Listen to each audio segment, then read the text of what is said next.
Ayan po, hello po sa inyo mga Kalingap. Welcome back po sa ating YouTube channel, Kalingap JJ. Kung bago po kayo sa aking YouTube channel, please do hit like, subscribe, share mga Kalingap, and on notification bell for more updates mga Kalingap.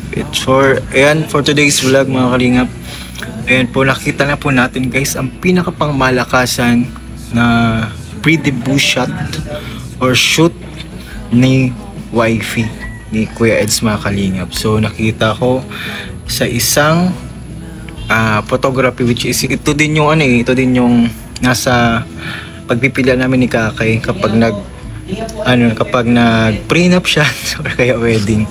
So dito namin guys nakita yun kasi maganda po talagang photography dito mga Kalingap, and subok na, kaya po itong photography po talaga na to ay napakalupit po talaga kasi hindi naman po ito mapipili ni Kakay for sure kung wala po sa kanyang kanyang standard mga Kalingap.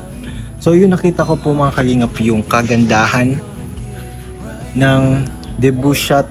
Yan, pre-debut shot ni wifey mga Kalingap. Sobrang ganda, talagang pinagpreparahan na masyado. Tapos yung iba yung mukha doon ni Pians mga Kalingap. Kung nakakita nyo po, mamaya papapakita ko po sa inyo. Magsawa po kayo sa mga pictures na makikita nyo po sa vlog po na ito mga Kalingap. So ayun, grabe po ang mga pictures ni wifey. Talagang blooming na blooming. Talagang halatang in love mga Kalingap. Halatang may halatang may ka-something. Joke lang. Alam naman natin yun guys na something talaga ni Kuya Ed. So ayun po, grabe po yung photoshoot dito guys. Ang daming effects, ang daming pabago-bago ng damit mga Kalingap. Para sa akin po, one word, elegant talaga to guys. Napaka-elegant guys, and napaka-simple lang. Ito guys yung make-up na gustong-gusto po namin kay Biancy. Yung tipong minimal lang, yung konti lang, yung yung talagang hindi makapal. Yung tipong talagang yung itsura niya talaga yung makikita pa rin talaga. Pinaka-itsura niya talaga mga Kalingap. Ito yung magandang guys, na make-up po talaga kay wifey. Talagang napakaganda, lapat na lapat guys sa kanyang mukha guys. Tapos kitang-kita yung kaganyang kagandahan. Paano na kaya guys mamaya? Magkikita na naman po mamaya guys ang EDSI guys, kasi may practice daw po sila dito. Ayan, alas 6. So time check guys ay alas 5. 5:30 na to dito mga Kalingap. So ayan po, magkikita-kita po kami dito nila Kuya Eds, nila Biancy. So yun, grabe po ito, nakaka-excite po itong practice na to, and at the same time yung photoshoot guys. For sure guys, yung photoshoot na yun may kasama siya doon. So hindi ko na po sasabihin guys kung sino pong kasama doon ni wifey sa kanyang photoshoot. Grabe, ang ganda po ng ang ganda po ng efforts, ang ganda po ng collaboration ng EDSI guys, kasi hindi po yun mangyayari kung wala pong pagkakaisa talaga eh. And syempre sana po ma-execute talaga yung yung birthday ni Biancy guys.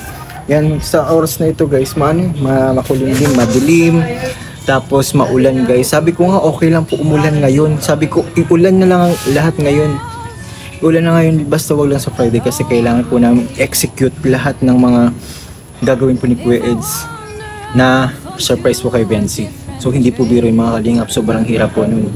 Kasi kailangan po namin yung participation ng lahat. So malalaman lang po yun within that day. So yun. Tapos cooperation din ng lahat mga Kalingap. So biglaan po yun, kaya po dapat cooperation yung kailangan. Tapos po yung pinakamahalagang bagay po talaga doon ay yung pagkakaisa din. Tapos po kahit umulat mo, may plan B naman po, yung plan B ng pag surprise po. Yun po kasing yung gagawin po namin, yung plan A lang po yun. Plan A. So yung plan A, pinaka priority po talaga yun na gawin namin Kuya Eds. And at the same time yung plan B, okay din naman po yun. Hindi naman po yun gagawin kung hindi po maganda. Kaso nga lang po, mas maganda yung plan A mga Kalingap. So abangan nyo po. And ayun, naghihintay na lang po kami. Kayo po ba guys, ano po bang insights nyo sa mga nakikita nyo ngayon na pictures? Ito po, papakita ko po sa inyo yung mga pictures na to. And mag-comment po kayo kung ano po yung pinaka magandang pictures guys. Kung ano pinakamagandang suot niya, or lahat na guys po, maganda. So ayun po, abangan nyo po ito susunod dito sa sa clip na to guys. Papakita na natin ang pictures po sa photoshoot pre-debut ni Wifey. So ito na.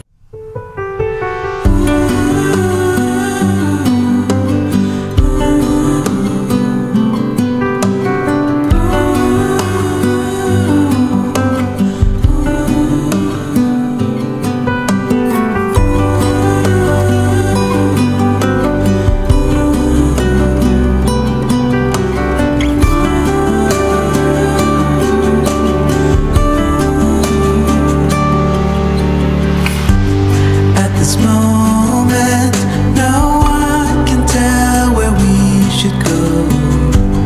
Oh, it's gone.